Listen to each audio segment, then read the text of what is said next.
ওই ভারতীয় হাই কমিশনারকে এই খুনি হাসিনাকে আশ্রয় দেওয়ার জন্য শুধু ধমক না লাথি দিয়ে দেশ থেকে বের করে দেওয়া উচিত ছিল।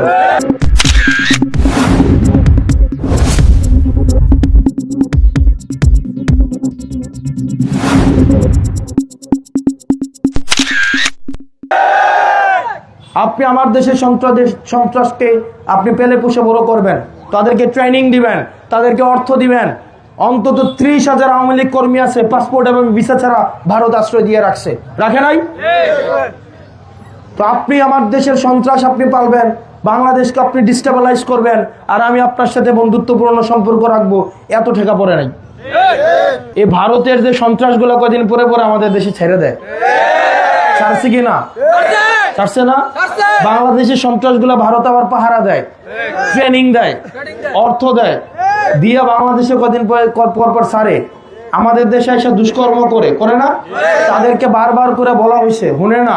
তো যেহেতু শুনে না, এখন আমাদের সন্ত্রাস যদি থেকে থাকে, তাদেরকে যদি আমরা বলি যে আপনাদের দেশের সন্ত্রাসগুলো আমরা বাংলাদেশে আশ্রয় দিয়ে টাকা পয়সা দিয়ে ট্রেনিং দিব, যদি আপনারা সেটা বন্ধ না করেন, এটা কি আমাদের অপরাধ? এটা কি আমাদের অপরাধ? সম্পর্ক হবে ন্যায্যতার ভিত্তিতে। আপনিও সন্ত্রাস ছাড়বেন না, আপনার সার্বভৌমত্ব আমরা সম্মান করব, আপনার সীমান্তের প্রতি আমাদের সম্মান থাকবে, কিন্তু শর্ত হইল আমার সীমান্তকে আপনি কি করতে হবে? সম্মান দেখাইতে হবে। আপনি যদি দেখা মাত্রই গুলি মারা এই পলিসিতে বিশ্বাস করেন, আমি তো আপনাকে দেখা মাত্রই সালাম দেওয়া নীতিতে থাকবো না। আপনি যদি আমাকে দেখা মাত্রই গুলি করার নীতিতে থাকেন, আমিও আপনাকে গুলি না করতে পারি, অন্তত ঢিল ছুঁড়ে সেই প্রতিবাদ জানাবো কিনা?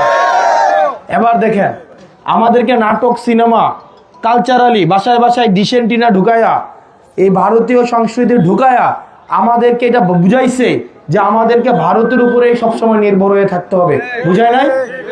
কিন্তু আমাদেরকে আত্মনির্ভর হইতে হবে। এই তরুণ প্রজন্ম আপনারা যারা আছেন, লড়াই আমাদের পূর্বের প্রজন্ম আর এই লড়াই করবে না। তারা ফোনে গোপনে যোগাযোগ রাখে, উপেনে রাখে না। তার মানে তাদের আত্মা, তাদের যে সাহস, সেটা বুঝা গেছে, যায় না? কারণ তাদের হিসাব কিতাব আছে অনেক কিছু। আমার অন্য রাজনীতি করে এর ছেলেটা আমার সাথে থাকে, এর পোলায় বিদেশ থাকে, সেটাও আমার সাথে আছে, এর ছেলের বউও আমাকে পছন্দ করে, এর ছেলের বউর নাতিরাও পছন্দ করে, কিন্তু সে আসে না। যদি কি হয়, ঠাকুর বেজার হয়।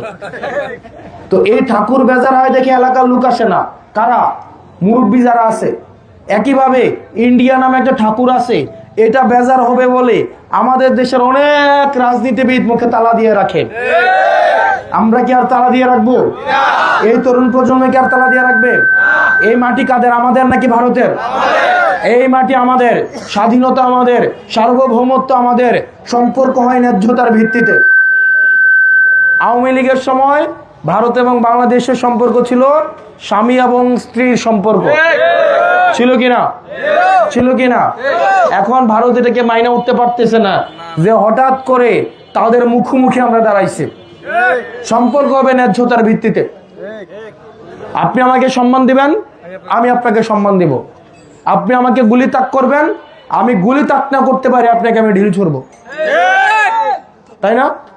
আর আপনাকে আমি ফুল দিয়েই যাব, আর আপনি আমার বোন ফেলানিকে মেলে কাটাতারে হচ্ছে আপনি ঝুলাই রাখবেন। ওই ধরনের স্বামী স্ত্রীর সম্পর্ক আর বাংলাদেশে থাকবে না। বাংলাদেশের মুসলমানদেরকে এই ভারতীয় ষড়যন্ত্রে জঙ্গি হিসাবে বছরের পর বছর তাদেরকে ট্রিট করা হয়েছে কিনা? যারা এই ভারত বিরোধিতা করছে তাদেরকে গুলি করে তাদেরকে হত্যা করা হয়েছে, এবং সেই সিরিয়ালে আমার ভাই হাদি অন্তর্ভুক্ত হয়েছে। হয় নাই? হাদি অন্তর্ভুক্ত হয় নাই?